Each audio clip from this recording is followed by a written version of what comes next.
Hola, hola, buenas tardes, damas y caballeros. Bienvenidos una vez más. Esto es Deportes Telesur. Ya estamos listos y prestos para revisar lo que es nuestra actualidad deportiva y obviamente comenzar con lo más destacado de hoy, nuestros titulares. Continúan las acciones de los Juegos Olímpicos de Invierno Milano Cortina 2026, donde Noruega logró récord histórico de medallas de oro. Lanús y Flamengo inician este jueves la disputa de la Recopa Sudamericana 2026. Bruce Meyer fue nombrado como director ejecutivo interino de la Asociación de Jugadores de las Grandes Ligas. Con esto y mucho más, comenzamos Deportes Telesur.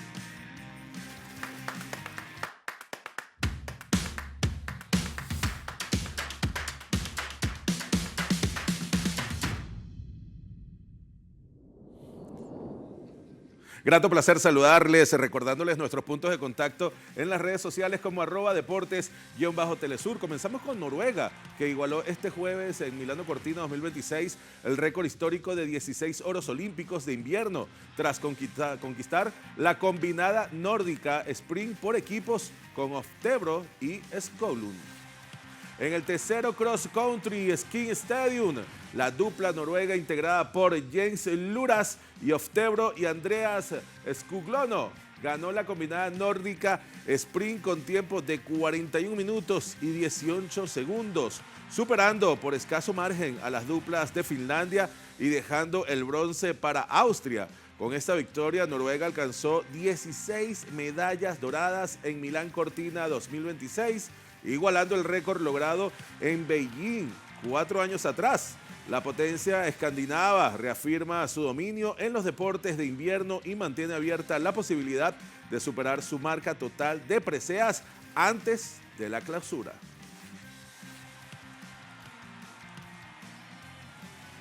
El español Oriol Cardona logró una medalla de oro histórica en la prueba de sprint de esquí de montaña en los Juegos Olímpicos de Invierno de este año 2026. Cardona se convirtió en el primer campeón olímpico español desde 1972 y en el primero de la historia en esta disciplina, que debutó en el programa olímpico en 2026. Habían pasado más de 50 años desde que un español ganó una presea dorada en unos Juegos Olímpicos de Invierno. La carrera se celebró en el Stelvio Ski Centre de Bormio, bajo condiciones de intensa nevada, lo que hizo aún más exigente el recorrido. En su hit inicial, Cardona marcó el mejor tiempo de todos los competidores, demostrando desde el primer momento su superioridad. En la final, cometiendo ningún error en las transiciones, y cruzó la meta con un tiempo de 2 minutos 34 segundos y 3 centésimas. Compartió el podio con el atleta neutral Nikita Filipov, quien se quedó con la medalla de plata, mientras que el tercer lugar fue para el francés Thibaut Anselmet. En otras informaciones, Rusia reafirmó este jueves que el deporte no debe convertirse en víctima de la política, defendiendo la participación plena de sus atletas en competiciones internacionales bajo su bandera e himnos nacionales. El portavoz presidencial, Dmitry Peskov, subrayó en Moscú que el deporte debe permanecer libre de presiones políticas, rechazando así las declaraciones de funcionarios ucranianos formuladas esta semana, las cuales cuestionaron la presencia de atletas rusos y bielorrusos en los Juegos Paralímpicos. Por ello, Peskov insistió en que las competiciones son espacios deportivos y no carreras políticas, defendiendo el derecho de los atletas a competir bajo sus símbolos originarios. Recordemos que la delegación rusa se encuentra integrada por 23 deportistas y los paratletas participarán en esquí alpino, esquí de fondo y snowboard en la justa de Milán y Cortina d'Ampezzo en marzo de 2026. Por su parte, el Comité Olímpico Ecuatoriano confirmó la participación del país en los Juegos Sudamericanos de la Juventud Panamá 2026. A través de una rueda de prensa, el presidente del Comité Olímpico Ecuatoriano, Jorge Delgado Pachana, confirmó la presencia de Ecuador en la 4ª edición de esta justa deportiva juvenil. El máximo representante del organismo afirmó que se realizaron las gestiones necesarias para garantizar la representación nacional en este importante evento. Ecuador participará en 17 de los 22 deportes que estarán en competencia, La delegación tendrá también presencia en disciplinas como tiro con arco, karate, triatlón, tenis de mesa, ciclismo, natación y levantamiento de pesas, entre otras. La justa se llevará a cabo del 12 al 25 de abril.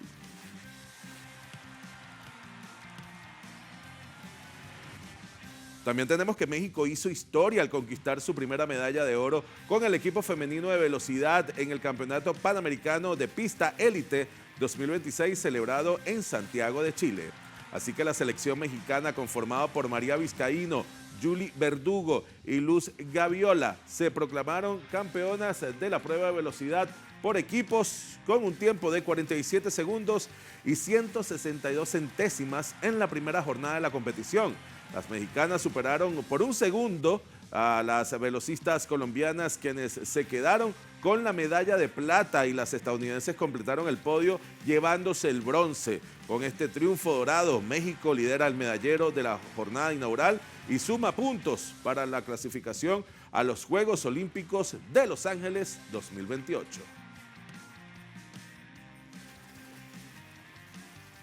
Tenemos que el italiano Jonathan Milán se puso en la cuarta etapa del UAE Tour 2026 y Antonio Tiberi mantuvo el maillot rojo como líder de la clasificación general. Así que con un tiempo de 4 horas, 3 minutos y 6 segundos, Jonathan Milán dominó esta cuarta etapa superando al británico Ethan Vernon, quien llegó de segundo, y a su hermano Matteo Milán, quien culminó de tercero, para completar el podio del día. Tras esta prueba de 182 kilómetros, el italiano Antonio Tiberi conservó su liderato en el primer lugar de la general con 21 segundos de ventaja sobre el mexicano Isaac del Toro. De esta manera, la quinta jornada del UAE Tour continúa este viernes, llevando a los pedalistas sobre un recorrido de 166 kilómetros de terreno plano.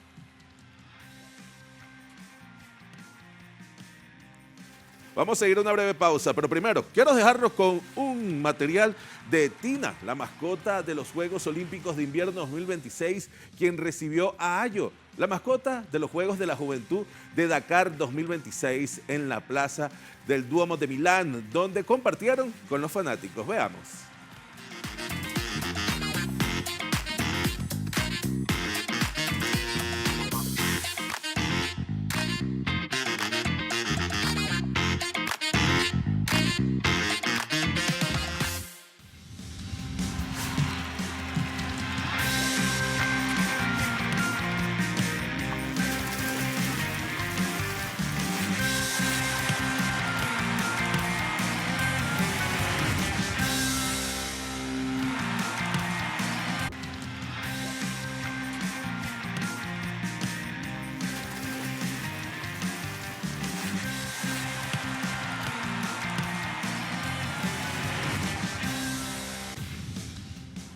Estamos de regreso acá en Deportes Telesur y tenemos que el Lanús y Flamengo inician este jueves la disputa de la Recopa Sudamericana 2026, enfrentando a los campeones de la Sudamericana y Libertadores en una serie de ida y vuelta. Veamos.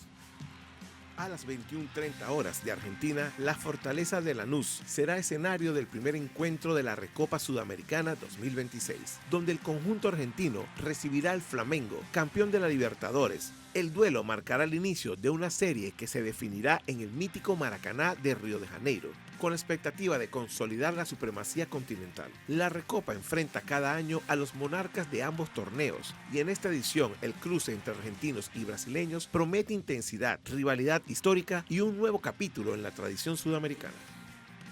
Por su parte, en la Copa Libertadores, Argentinos Juniors se impuso 1-0 ante Barcelona de Guayaquil en la ida de la fase 2 de este torneo. En el Estadio Monumental de Guayaquil, Argentinos Juniors logró un triunfo agónico. Durante los primeros 20 minutos, el bicho dominó la posesión, pero careció de creatividad para romper el bloque defensivo de un Barcelona que se mantuvo replegado. El complemento trajo más dinamismo para lo de la paternal. Sin embargo, el panorama se complicó a los 19 minutos con la expulsión de Francisco Álvarez, pese al asedio local y a las intervenciones claves para el arquero Brian Cortés. Argentinos Junior golpeó en el momento justo, al minuto 90+1 con un gol de Diego Porcel para el 1-0 definitivo. Con este resultado, los argentinos se van con ventaja al partido de vuelta, que será en el estadio Diego Armando Maradona de Buenos Aires el próximo 25 de febrero.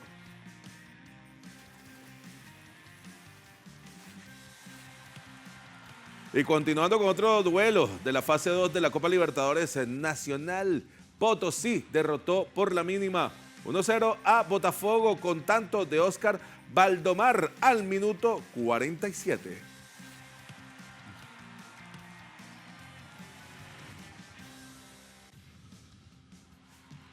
Y continúa la emoción del Campeonato Sudamericano de Fútbol Femenino Sub-20 con el encuentro entre Venezuela y Paraguay. En el Estadio Carfen de Paraguay se está llevando a cabo en estos momentos el enfrentamiento correspondiente a la fase final, hexagonal final del torneo entre venezolanas y paraguayas. Recordemos que la fase final inició este lunes, que pasó, 16 de febrero, y terminará el próximo sábado 28, donde los 4 primeros de la ronda clasifican por Conmebol, lo que sería al Mundial de esta categoría.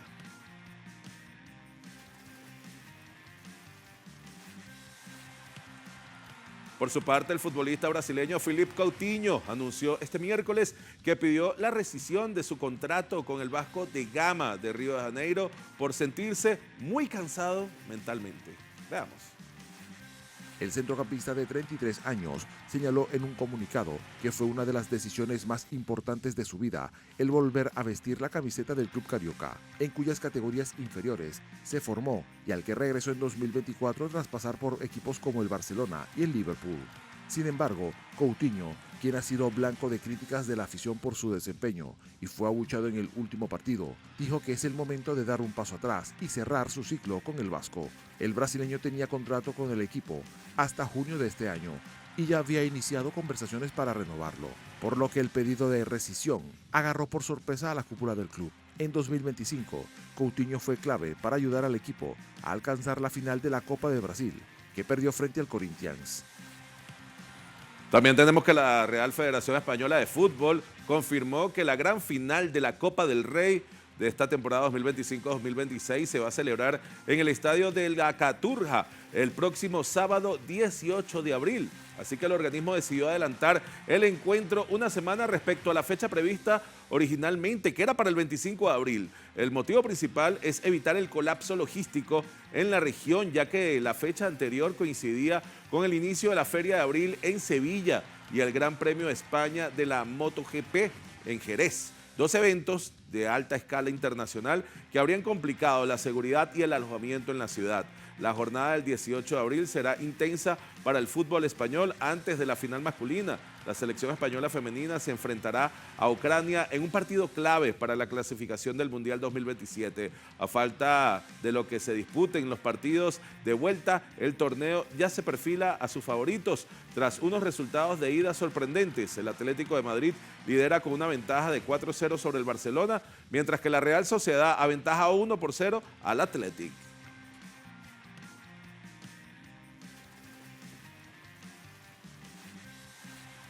En otras noticias, múltiples organizaciones se unieron para realizar una denuncia ante la Corte Penal Internacional contra Gianni Infantino y Alexander Ceferin, presidentes de la FIFA y UEFA, respectivamente. Distintos grupos en pro de los derechos humanos tomaron la iniciativa de denunciar a los 2 principales directivos del fútbol frente a la Corte Penal Internacional por legitimar la ocupación de Israel en territorio palestino, dándole espacio para que clubes israelíes puedan participar en torneos internacionales con total impunidad.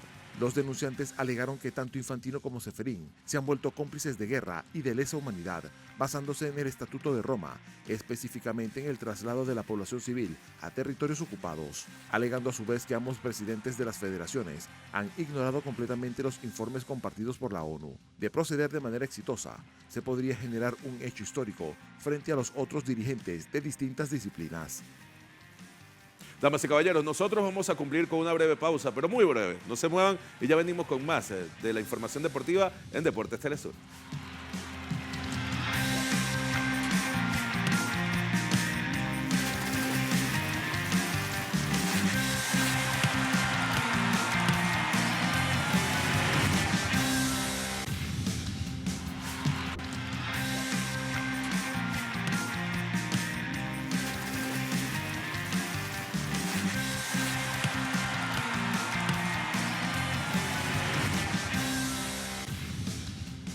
Estamos de regreso acá en Deportes Telesur con toda la información deportiva. Pasamos ahora con Bruce Meyer, que fue nombrado como director ejecutivo interino de la Asociación de Jugadores de las Grandes Ligas tras la denuncia de Torrey Clark.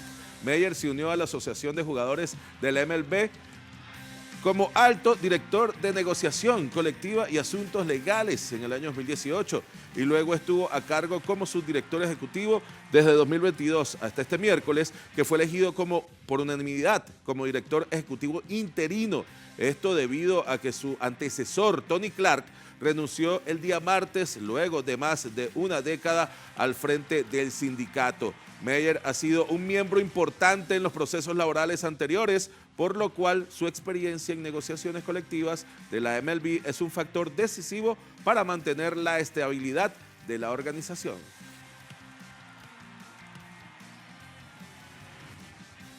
En otras noticias, el manager de Los Ángeles Dodgers, Dave Roberts, reveló que el venezolano Brusdar Graterol no se ha recuperado plenamente de su lesión, provocando su ausencia en el día inaugural en las Grandes Ligas.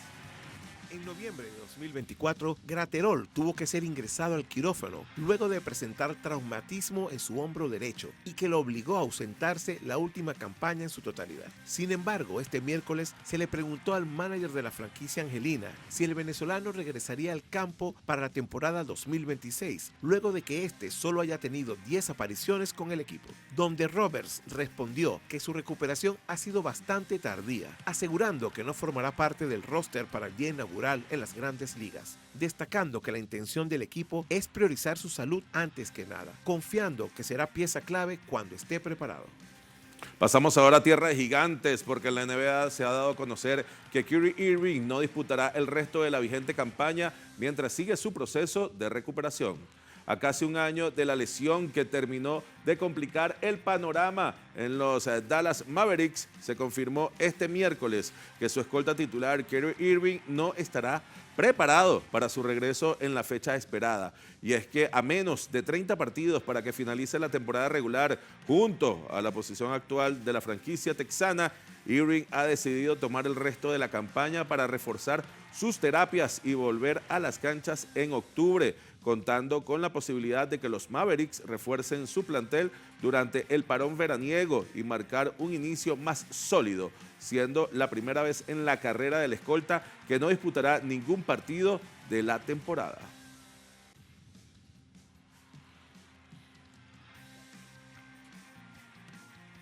Y este miércoles se dio el abanderamiento de la Selección Nacional de Cuba, que competirá en la segunda ventana clasificatoria a la Copa Mundial de Baloncesto de la FIBA de Qatar 2027.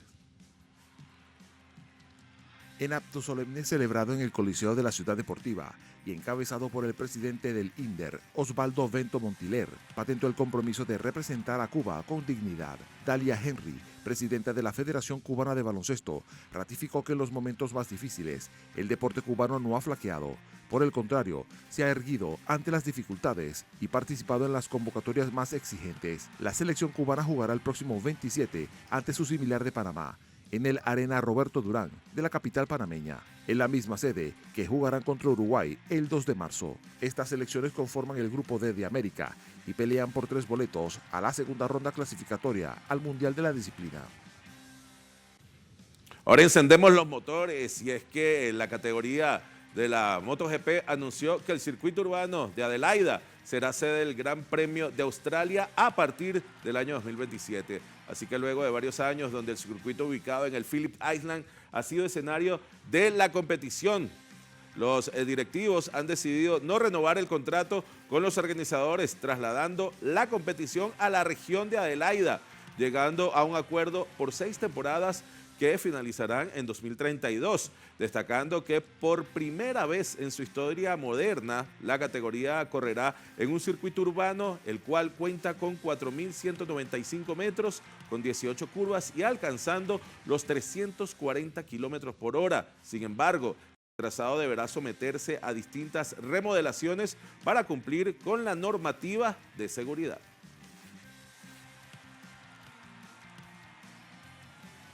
Y damas y caballeros, nosotros llegamos ya al final de este espacio Deportes Telesur, recordándoles nuestros puntos de contacto en la plataforma 2.0 como @deportes-telesur. Así que hasta una próxima oportunidad.